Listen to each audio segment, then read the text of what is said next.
Assalamualaikum warahmatullahi wabarakatuh. Selamat pagi semuanya. Selamat pagi Bu Umah dan teman-teman. Bagaimana kabarnya? Semoga selalu baik ya. Nah, kami dari kelompok 9 yang beranggotakan Raras Pitaloka dan Haya Naura akan menjelaskan tentang silabus pembelajaran IPS SD. Berikut penjelasannya. Pertama adalah pengertian silabus. Istilah silabus sendiri dapat didefinisikan sebagai garis besar, ringkasan, ikhtisar, atau pokok-pokok isi atau materi pembelajaran.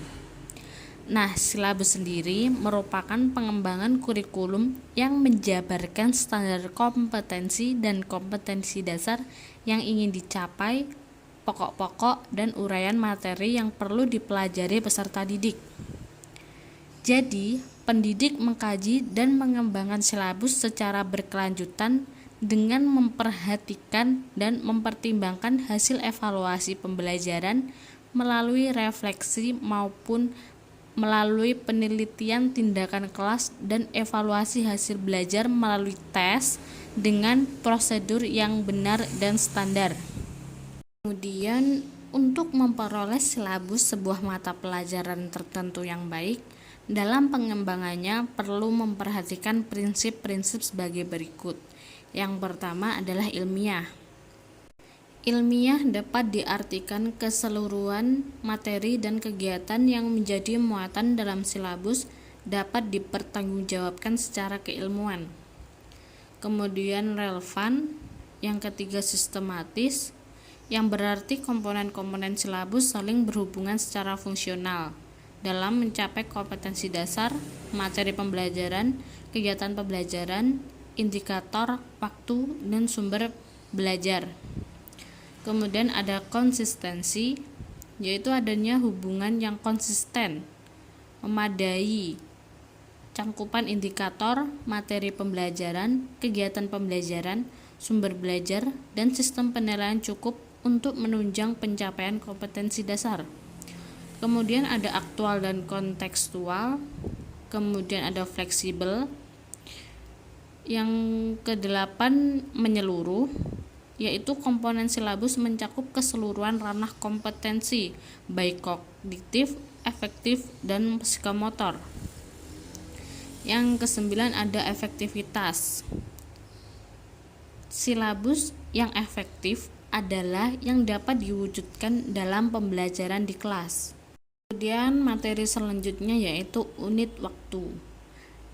Silabus mata pelajaran disusun berdasarkan seluruh alokasi waktu yang disediakan untuk mata pembelajaran selama penyelenggaraan pendidikan di satuan pendidikan.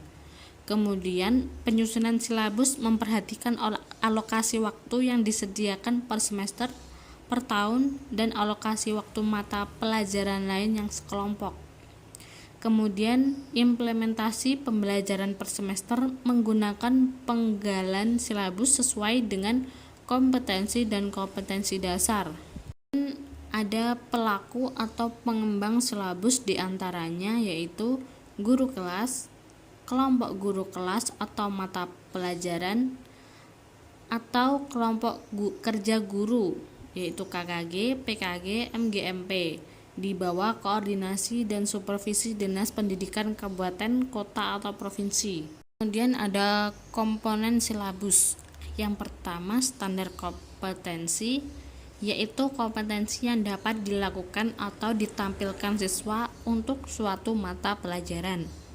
Yang kedua kompetensi dasar, yaitu kompetensi minimal yang harus dapat dilakukan atau ditampilkan siswa dari standar kompetensi untuk suatu mata pelajaran.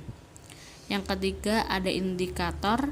Yang keempat materi pokok pembelajaran, yaitu bahan ajar minimal yang harus dipelajari siswa untuk menguasai kompetensi dasar tersebut. Yang kelima kegiatan pembelajaran.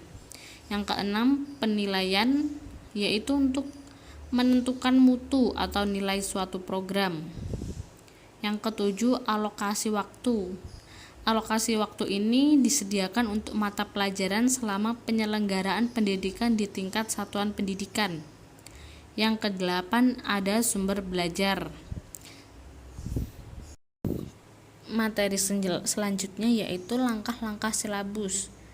Dalam melakukan langkah-langkah pengembangan silabus dapat dilakukan dengan yang pertama, mengkaji dan menentukan standar kompetensi. Dapat dilakukan hal-hal sebagaimana berikut.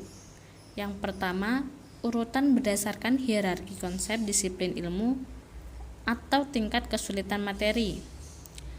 Yang kedua, keterkaitan antar standar kompetensi dan kompetensi dasar. Yang ketiga, keterkaitan standar kompetensi dan kompetensi dasar.